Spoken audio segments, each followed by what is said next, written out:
Her wedding should have been the happiest day of my life. But when I arrived, I froze. My daughter had hung my picture at the door with a cruel caption. No entry.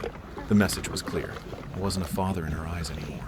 I turned my back on the music, the flowers, the laughter, walking away with a wound deeper than any enemy could inflict. But 3 hours later, my phone exploded with 73 missed calls. Her betrayal had turned into chaos. Before we dive in, drop the time and place where you're watching this, and make sure to hit subscribe to Father's Tears. The harsh blue glow sliced through my warm reading lamp like a blade. My phone buzzed against the leather armrest, violent and insistent, shattering the peaceful January evening I'd carefully constructed around myself. The newspaper crinkled as I fumbled for the device, my reading glasses catching the aggressive light. Dad. Eva's face exploded across the screen, her excitement so radiant it seemed to pulse through the pixels. I have incredible news. I'm engaged. My coffee mug froze halfway to my lips. Behind her, I caught glimpses of what looked like an expensive apartment. Marble countertops, floor-to-ceiling windows revealing San Francisco's glittering skyline. Sweetheart, that's... I started, but she thrust her left hand toward the camera. The diamond caught every light source in her apartment, throwing rainbow fragments across her flushed cheeks. Look at this ring, Dad. Isn't it gorgeous? Before I could respond properly, a man's face appeared beside hers. Tall, sharp jawline, perfectly styled dark hair. His smile looked like it belonged in a toothpaste commercial. Mr. Rice. His voice carried that smooth confidence I'd learned to distrust in my real estate days. I'm Harold Kensington. I promise your daughter will be the happiest woman in the world. Dad, I'm so happy for you. Tell me about Harold. I managed, trying to match their energy while studying this stranger who'd somehow captured my daughter's heart. He's a successful cryptocurrency investor, Dad. He has such ambitious plans. Eva practically bounced as she spoke. Harold's portfolio includes blockchain startups, NFT ventures. Market's been volatile lately, Harold interrupted smoothly, his hand sliding to rest on Eva's shoulder. Something about the gesture struck me as possessive rather than affectionate. But I've diversified across multiple sectors: tech, renewable energy, some traditional stocks for stability. I noticed how his eyes never quite met mine through the camera. They darted to something off-screen. Maybe another device, maybe checking the time. When's the wedding? I asked. March 15th, Eva squealed. I know it's soon, but Harold found this amazing venue that had a last-minute cancellation, the Fairmont San Francisco. Can you believe it? 2 months. They were planning to marry in 2 months. That's quite fast, I said carefully. Harold's smile tightened almost imperceptibly. When you know, sir. Plus, Eva deserves the wedding of her dreams, and this venue won't wait. Through the screen, I watched him absently twist a gold ring on his pinky finger, a nervous habit that contradicted his polished exterior. His other hand remained firmly planted on Eva's shoulder, thumb moving in small circles that seemed more controlling than comforting. Harold's been so thoughtful about everything, Eva gushed, leaning into him. He's handling all the vendors, the arrangements. I barely have to worry about anything. That should have made me happy. Instead, something cold settled in my stomach. Well, I can't wait to meet you properly, Harold, I said, forcing warmth into my voice. Likewise, Mr. Rice. I've heard so much about you. After more excited chatter about flowers and catering, they finally hung up. I sat in my leather chair as darkness crept back into the room, the phone's glow fading to black in my palm. The newspaper lay forgotten on the floor, and my coffee had gone cold. Something about Harold bothered me, though. I couldn't name what. Maybe it was the way he dominated the conversation while seeming differential, or how his expensive clothes looked just slightly wrong. Too new, too perfect, like a costume rather than a wardrobe. I stared at my reflection in the black screen, watching my own doubts multiply in the darkness. 13 days of restless nights had passed since that video call. When Harold phoned, asking for a man-to-man conversation, I'd agreed, partly out of curiosity, and partly from an unshakable need to understand what was troubling me about him.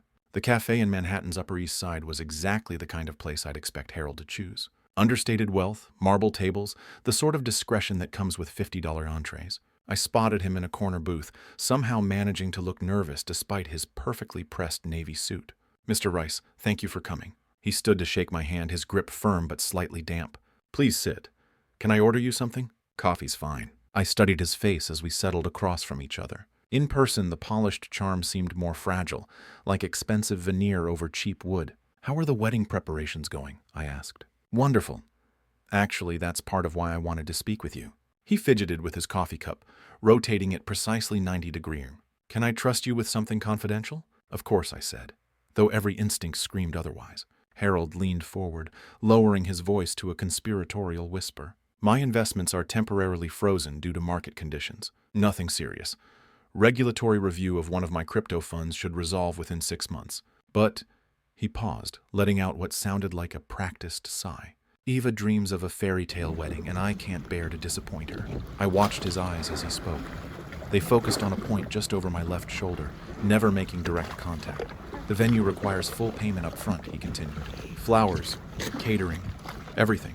It's more than I can liquidate right now without taking massive losses on my frozen assets. How much do you need, Harold? 50,000 would cover everything.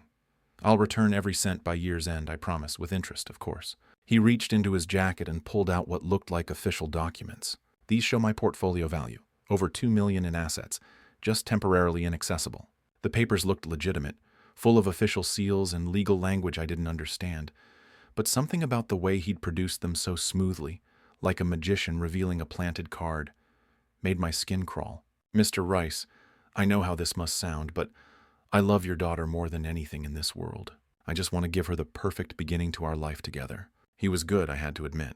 The vulnerability seemed genuine, the documentation convincing, and 50,000, while significant, wouldn't devastate my retirement savings. All right, I heard myself saying, but Eva must never know about this. Absolutely. It would crush her to think I couldn't provide for her properly. Relief flooded his features so quickly it almost looked genuine. You have no idea how much this means to me, sir. I wrote the check with deliberate slowness, my hand hesitating above the signature line. Harold's eyes tracked every movement of my pen like a hawk watching prey. The moment I tore the check free, he practically lunged across the table to take it, folding it carefully into his wallet. You won't regret this, Mr. Rice. Eva is going to have the most beautiful wedding San Francisco has ever seen. He left immediately after that, citing urgent calls with vendors. I sat alone in the expensive cafe, watching my coffee grow cold, while affluent New Yorkers chatted around me about market trends and vacation homes. My phone felt heavy in my pocket. I should call Eva, ask more questions about Harold's business, do some basic checking that any rational person would do before handing over $50,000. Instead, I finished my coffee and headed home, carrying the weight of a secret that already felt like a mistake. 6 days had crawled by since that cafe meeting, each one heavier than the last. I moved through my Brooklyn apartment like a ghost haunting his own life, the cordless phone never far from my hand. Every surface seemed to mock me, the clean kitchen where I barely ate, the living room where I couldn't concentrate on reading, the bedroom where sleep came in fragments. Margaret's photograph watched me from the nightstand, her gentle smile frozen in better times. I picked up the silver frame, running my thumb across the glass. Margaret always said, "Truth is more important than comfort," I whispered to her image. She'd have known what to do. Margaret always said, "Truth is more important than comfort," I whispered to her image. She'd have known what to do. Margaret never trusted smooth talkers, never let charm override her instincts. When Eva was 16 and wanted to date that boy with the motorcycle, Margaret had done a background check that would have impressed the FBI. But Margaret was gone, and I was making decisions that felt like betrayals of everything she'd taught me about protecting our daughter. The phone buzzed in my other hand. Eva's contact photo smiled up at me. She'd inherited her mother's intuitive eyes, the same eyes that were now clouded by love and trust in a man who might be lying about everything. I dialed her number, hung up before it could ring, then immediately dialed again. Dad, perfect timing. I just got back from the florist. How are the wedding preparations going? I tried to sound casual, though my voice came out strained. Wonderful, Dad. Harold is so attentive to details. He's handling everything. The band, the photographer, even coordinating with the hotel staff. I barely have to think about anything except showing up in my dress. Every enthusiastic word felt like a small knife twist. Harold was controlling every aspect of their wedding with her money. My money. Eva, I started, then stopped. The promise I'd made to Harold felt like chains around my tongue. Are you sure you know Harold well enough? Of course, Dad. Why do you ask? Her voice shifted, becoming slightly defensive. I could hear her moving around her apartment, probably arranging flowers or sorting through wedding magazines. Just parental worries. You've only known him a few months. 6 months, actually. And when you meet the right person, time doesn't matter the same way. She laughed, but it sounded forced. You taught me to trust my instincts, remember? Well, my instincts tell me Harold is perfect for me. Perfect. The word echoed in my mind like a warning bell. Nothing was perfect, especially not people who claim to be.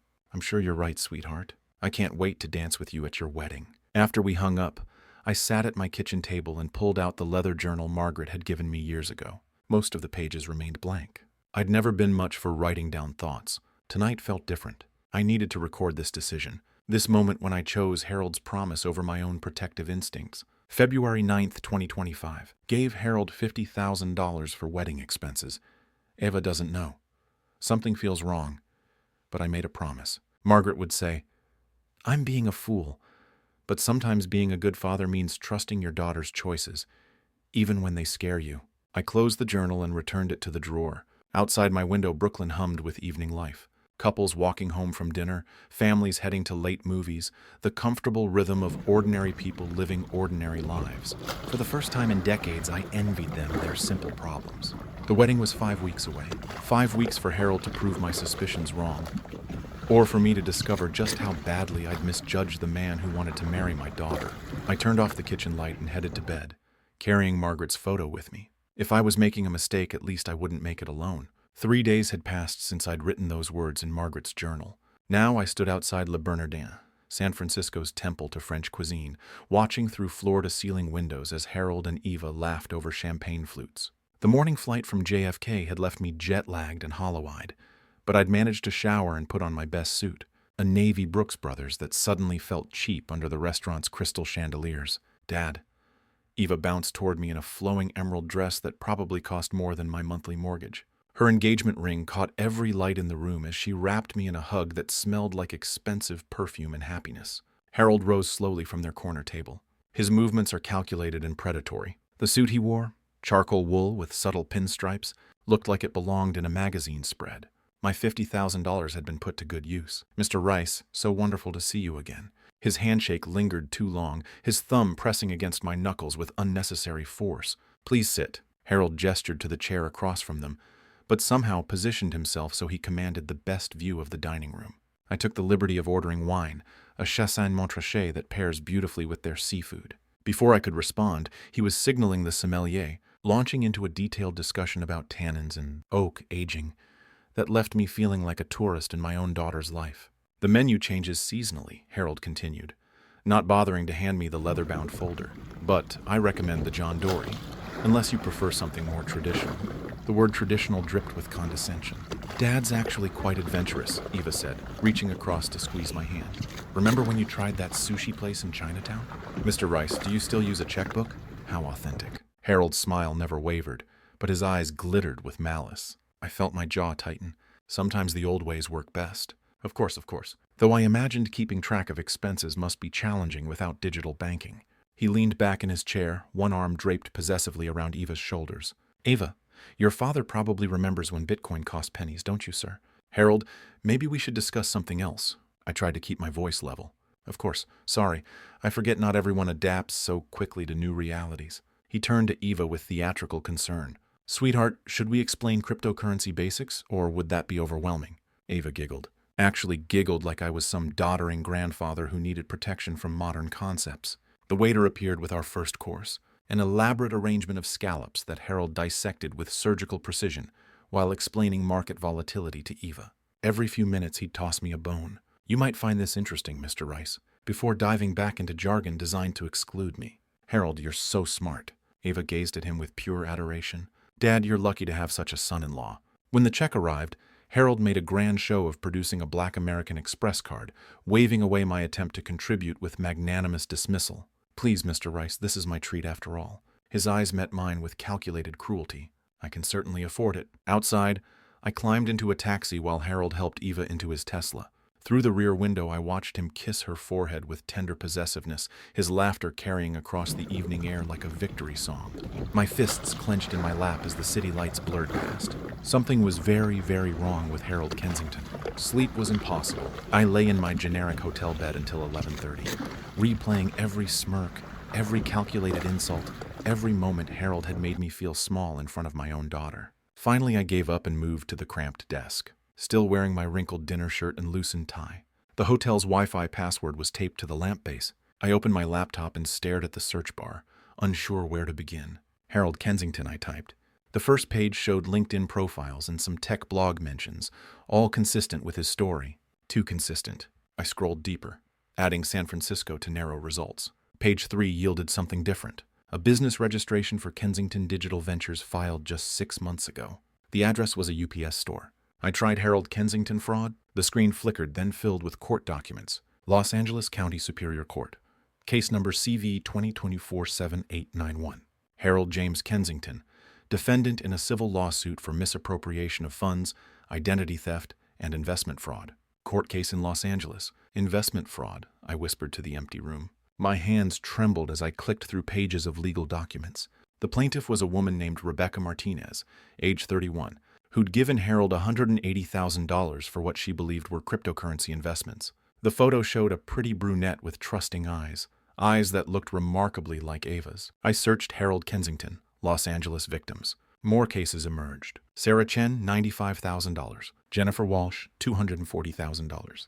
Always the same pattern. Young, successful women. Always the same promises of investment opportunities. Always the same devastating losses.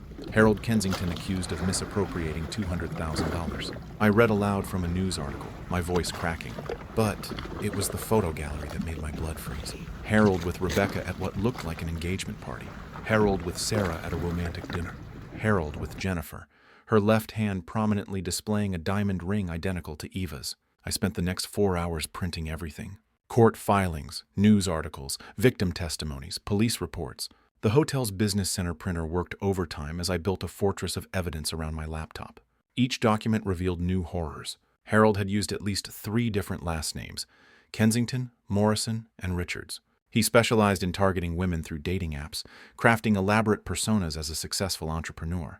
The engagement phase lasted exactly 6 months, just long enough to build trust and access bank accounts. By 5 a.m., coffee cups littered the desk and my shirt hung open at the collar. The evidence covered every surface: photos of Harold's previous victims, screenshots of fraudulent investment documents, testimonies from devastated families. My goodness, what is he doing to my daughter? The question hung in the stale hotel air like smoke. Outside, San Francisco was waking up. Early commuters grabbing coffee, joggers hitting the streets, normal people living normal lives. While my world crumbled into criminal patterns and broken promises, I organized the documents into manila folders, each victim getting her own file.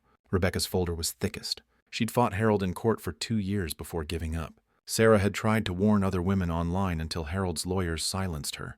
Jennifer had simply disappeared from social media entirely. The final document made me sick. A psychological profile compiled by the FBI's white-collar crime unit. Harold demonstrated classic narcissistic patterns with sociopathic tendencies, showing particular skill at exploiting familial bonds to achieve financial objectives. Dawn crept through the hotel curtains as I stacked the evidence in chronological order. My phone showed 6:47 a.m. Ava would be getting ready for work soon, probably humming wedding songs while Harold watched from their bed, planning his next move. I reached for my phone with steady hands. The time for secrets had ended. Valentine's Day morning brought crystal-clear California sunshine streaming through my hotel window. The irony wasn't lost on me as I arranged Harold's criminal history across the desk like playing cards in a deadly game. Each document told the same story: romance, manipulation, financial devastation. I dialed Eva's number at exactly 7:15 a.m., knowing she'd be awake, but Harold might still be in the shower. She answered on the second ring, her voice bright with the particular joy of a bride 3 weeks before her wedding. "Morning, Dad. Did you sleep well? Wasn't dinner amazing?" The happiness in her voice made what I had to do even more brutal. "Ava, I need to tell you something important. Are you sitting down? I'm getting ready for work, but what's wrong? You sound serious." I held Rebecca Martinez's court filing in my free hand, drawing strength from another father's failed attempt to save his daughter. "Ava, Harold asked me for $50,000 for the wedding. You told me he was a millionaire." Silence stretched across the phone line like a taut wire. "You're lying." Harold would have told me. "Sweetheart, he said his assets were frozen and he needed money for the venue. He made me promise not to tell you." "That's impossible. Harold shows me his investment accounts all the time. He has over $2 million. He has a court case for fraud." "Sweetheart, I have the documents right here. Los Angeles County. Case number CV 2024-7891. He stole money from a woman named Rebecca Martinez." I heard movement in the background, Harold's voice asking what was wrong. Ava's breathing became rapid and shallow. "You're making this up because you can't accept that I've grown up. You can't stand that I don't need you anymore. Ava, please just look at the evidence. There are other women. Sarah Chen, Jennifer Walsh. He's done this before. Exactly the same pattern." The phone changed hands abruptly. Harold's smooth voice replaced my daughter's tears. "Mr. Rice, I understand you're concerned, but these accusations are completely false. I was cleared of all charges in Los Angeles. The case is still pending, Harold. I have the current filings. You have outdated information from disgruntled former business partners. Ava knows the truth about my finances. In the background, I could hear my daughter sobbing. Harold's voice became softer, more manipulative. Sweetheart, your father is trying to sabotage our happiness. Some parents can't let go. Let me talk to Eva. My voice came out harder than I'd intended. She's too upset right now. These false accusations have really hurt her. Ava's voice cut through, shrill with pain and anger. How could you do this to me? How could you lie about Harold just to ruin my wedding? I'm not lying.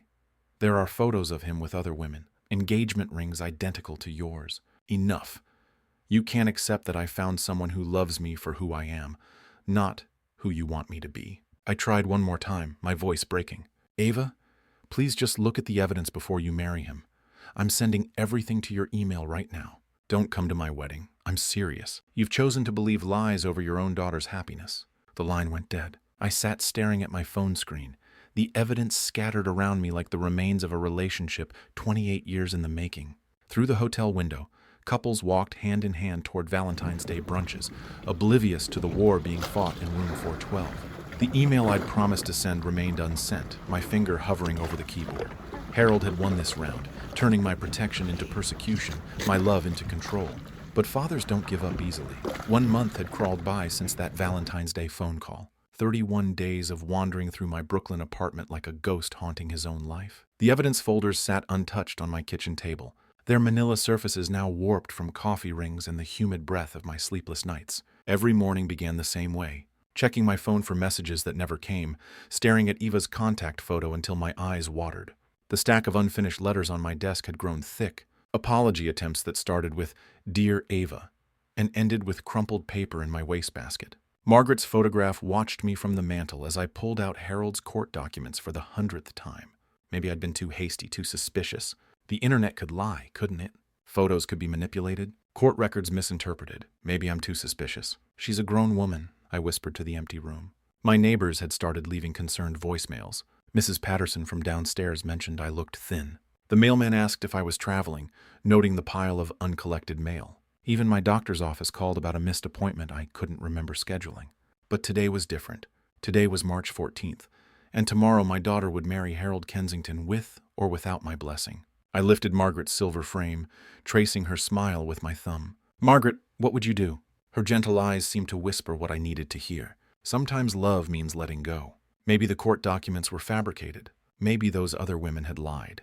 Maybe Harold truly loved Eva and my jealousy had clouded my judgment. After all, what father easily hands his daughter to another man? Maybe the internet articles are just slander, I murmured, finally closing the evidence folders. By noon, I'd made my decision.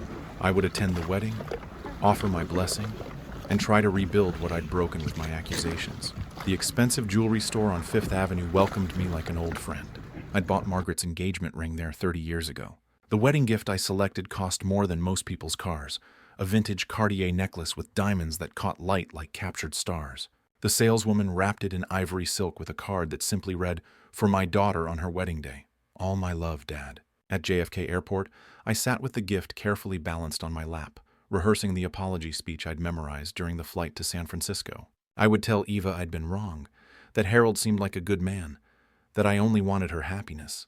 The plane lifted off into gathering dusk, carrying me toward what I hoped would be reconciliation. Below, New York's lights faded like dying embers, and I closed my eyes, imagining tomorrow's wedding as a new beginning rather than an ending. Maybe fathers could learn to trust their daughters' choices, even when those choices terrified them.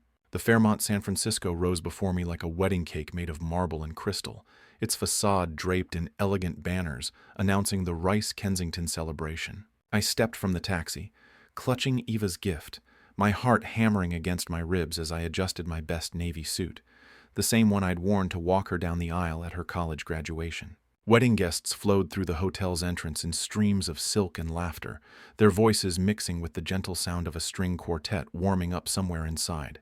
I recognized a few faces. Eva's college roommate, my brother Frank from Boston, neighbors from our old house in Queens. Then I saw it. My own face stared back at me from an ornate easel beside the entrance doors, blown up to poster size in professional black and white. Beneath my photograph, elegant calligraphy spelled out words that hit me like physical blows. Entry forbidden. Giles Rice, by request of the bride and groom.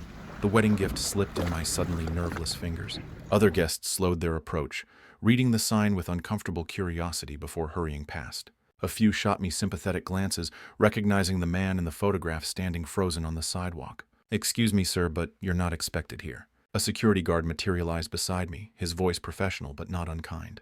His name tag read, Martinez. Perhaps he had daughters, too. This is my daughter getting married." The words came out strangled, barely audible above the hotel's ambient noise. Martinez shifted uncomfortably, his hand resting gently on my elbow. "I'm very sorry, but I have clear instructions." The couple was quite specific about this arrangement. Through the glass doors, I could see the reception hall being prepared. White roses cascading from crystal stands, tables set with china that probably cost more than my monthly rent. My $50,000 at work, creating beauty I was forbidden to witness. Other guests continued flowing around us like water around stones, their conversations dropping to whispers as they passed the photograph of the banished father. Some looked genuinely shocked. These were people who'd known me for years, who'd attended Eva's birthday parties and graduation celebrations. I set the Cartier box carefully beside my own photograph, the ivory silk wrapping bright against the hotel's polished marble. The diamonds inside would catch the light beautifully on Eva's throat whenever she chose to open it. "Now I understand, Harold. Now I understand everything." Martinez stepped back slightly, perhaps hearing something dangerous in my voice. But I wasn't angry anymore. Anger was too small for what I felt. This wasn't just rejection. It was calculated humiliation designed to strip away every shred of dignity I might have salvaged from our relationship. Harold hadn't simply won Eva. He'd made sure I would be publicly marked as the father too toxic to attend his own daughter's wedding. The photograph would ensure that everyone, friends, family, strangers, would know exactly how completely I'd been cast out. I straightened my tie and nodded to Martinez. "Could you call me a taxi, please? I need to get to downtown Chase Bank before they close." The security guard looked relieved. "Of course, sir, right away." As I waited for the cab, I took one last look at my own face, staring back from that easel. The man in that photograph still believed his daughter might forgive him, might choose family over a stranger's manipulation. That man had been a fool, but he'd learned better now. The taxi deposited me outside Chase Bank's downtown San Francisco branch at exactly 4:30 p.m., the afternoon sun casting long shadows across the building's granite facade. Inside, Saturday's skeleton crew moved with the languid efficiency of people counting hours until closing time. I approached the customer service desk with the same methodical calm I'd once used to close million-dollar real estate deals. The young banker, her name tag read Jessica, looked up from her computer screen with practiced politeness. "Good afternoon. How can I help you today?" I placed my driver's license and account documentation on her polished counter with deliberate precision. "I need to cancel a check immediately." Jessica's fingers flew across her keyboard, pulling up my account details. "Certainly, sir. Can you provide the check number and amount?" "Check number 2847, $50,000 made out to Harold Kensington." I spelled the last name carefully, watching her type each letter. "Sir, if the check has already been submitted for payment, this could create problems for the recipient." Her voice carried the cautious tone of someone who dealt with angry spouses and business disputes. I met her eyes steadily. "That's exactly what I'm interested in."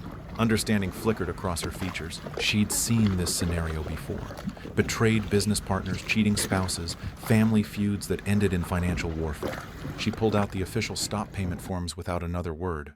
"There's a $35 processing fee, and the cancellation will take effect immediately in our system. Any attempts to cash or deposit this check will be declined." "Perfect." I signed each form with the same careful signature I'd used on Harold's original check. The irony not lost on me. "The stop payment is now active, Mr. Rice. Here's your confirmation number and receipt." Jessica handed me the paperwork with the efficiency of someone who understood that financial revenge required proper documentation. I folded the receipt carefully and placed it in my wallet right next to the photograph of Eva from her college graduation. Somewhere across the city, Harold was probably reviewing final wedding details, confident that his vendors would be paid, that his elaborate deception would conclude successfully. By now, the wedding ceremony had likely begun. Eva would be walking down the aisle in whatever dress Harold had convinced her to buy, surrounded by guests who'd seen my face on that humiliating poster. The string quartet would be playing, the photographer capturing moments of joy and celebration. But in a few hours, when the caterers demanded payment and the florists wanted to settle their accounts, Harold would discover that his primary funding source had evaporated. The man who'd made his living by manipulating other people's money was about to learn what it felt like when the game turned against him. "Will there be anything else today, Mr. Rice?" Jessica asked. "No, thank you. You've been extremely helpful." I walked out of the bank into the golden California afternoon, confirmation receipt in my pocket like a loaded weapon.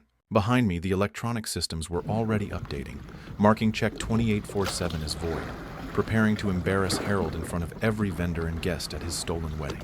The taxi ride back to the airport passed in satisfied silence. Sometimes the best revenge was simply removing the foundation from underneath someone else's lies. 2 hours had passed since I'd walked out of Chase Bank, and somewhere across San Francisco, my daughter was probably dancing her first dance as Mrs. Harold Kensington. I sat in my hotel room watching the city lights twinkle like scattered diamonds, my confirmation receipt folded neatly in my wallet like a loaded gun. The Fairmont's ballroom would be glowing with candlelight about now, the string quartet playing Pachelbel's canon, while Eva floated across the marble floor in whatever dress Harold had convinced her to buy. The thought should have made me sad. Instead, I felt nothing but cold satisfaction. My phone buzzed. A text from my brother Frank. "Beautiful ceremony. Wish you could have been here." Then another buzz. Payment terminal acting up. Very strange. This one from someone I didn't recognize. Probably a vendor. The third message made me smile. Harold looks like he's seen a ghost. At the Fairmont, Harold would be approaching the catering manager about dinner service, pulling out the black American Express card he'd used so dramatically at our disastrous restaurant meeting.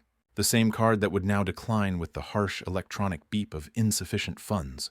"Mr. Kensington, we need immediate payment before we can serve the main course." The catering manager's voice would be professional but firm. I dealt with enough wedding vendors to know the drill. Harold would try again, probably blaming technical difficulties, asking them to process it manually. When that failed, he'd pull out backup cards, each one maxed out from previous schemes, each rejection echoing through the ballroom like gunshots. There must be a mistake. "This is impossible," he'd insist, sweat beading on his forehead despite the ballroom's careful climate control. By now, the musicians would have stopped playing. Their payment authorization also declined. The photographer would be packing expensive equipment, explaining apologetically that contracts required immediate settlement. Even the florist would begin quietly removing centerpieces, protecting their investment from a client who could no longer pay. "Harold, what's happening? Why is everyone leaving?" Ava's voice would crack with confusion and growing panic. Other guests would notice the chaos. Wealthy friends and family watching in horror as vendors systematically dismantled the elegant wedding they'd been admiring. Social media posts would shift from congratulatory photos to uncomfortable documentation of a very public financial meltdown. "Your father, he did this. He ruined our wedding." Harold's voice would rise above the murmur of confused guests, his practiced charm finally cracking under pressure. But I wasn't there to witness his humiliation firsthand. I was 3,000 miles away, room service coffee growing cold on my nightstand, watching my phone light up with increasingly frantic calls from a number I recognized as Harold's. Call after call after call, each one more desperate than the last. I let them all go to voicemail. 73 missed calls. I counted them twice, watching the red notification badge grow larger with each desperate attempt. Harold's number dominated the list, but now Eva's contact photo appeared between his calls. My daughter's bright smile flickering across the screen like a distress signal. The voicemails told the story I'd orchestrated, but couldn't witness firsthand. Harold's first message, recorded at 7:15 p.m., still carried traces of his practiced confidence. "Mr. Rice, there seems to be a technical issue with the banking systems. If you could call back." By message 15, the mask was slipping. "Sir, I need you to contact the bank immediately. This is extremely urgent." Message 37 revealed panic. "Please, Mr. Rice, the wedding is falling apart.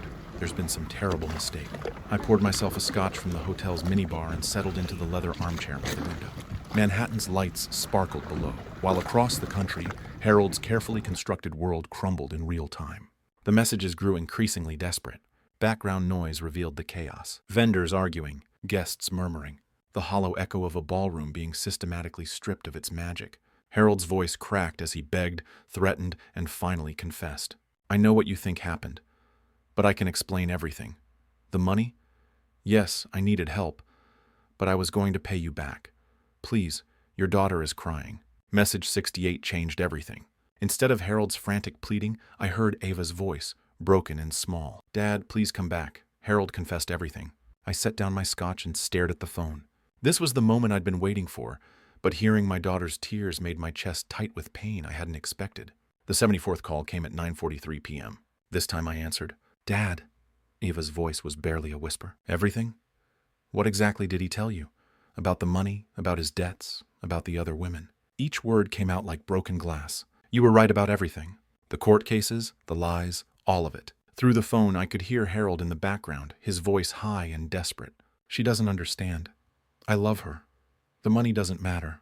I'll return it. I'll return to San Francisco, I said carefully, but I won't pay for anything.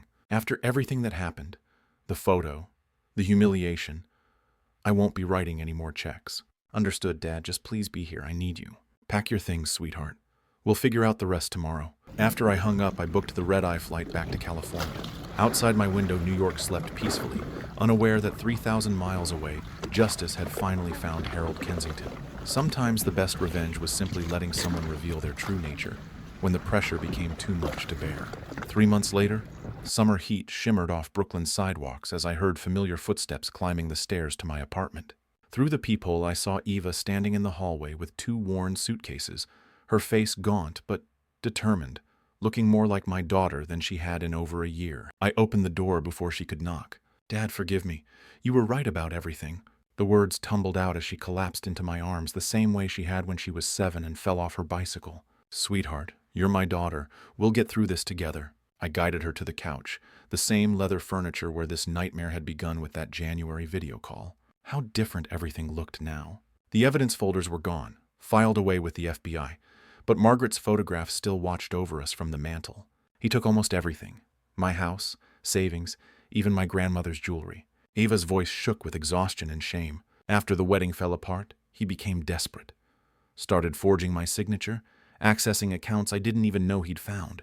The television murmured in the background. I'd been watching the evening news out of habit. Suddenly, Harold's face filled the screen, but not the polished headshot from his fake business profiles. This was a mugshot.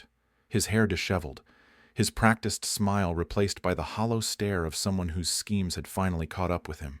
Harold Kensington arrested for fraud in especially large amounts, the anchor announced with professional detachment. Federal investigators say he targeted wealthy families through romantic relationships, stealing over $2 million from victims across multiple states. Ava looked up at the screen, then back at me. They called me yesterday. I'm not his only victim, am I?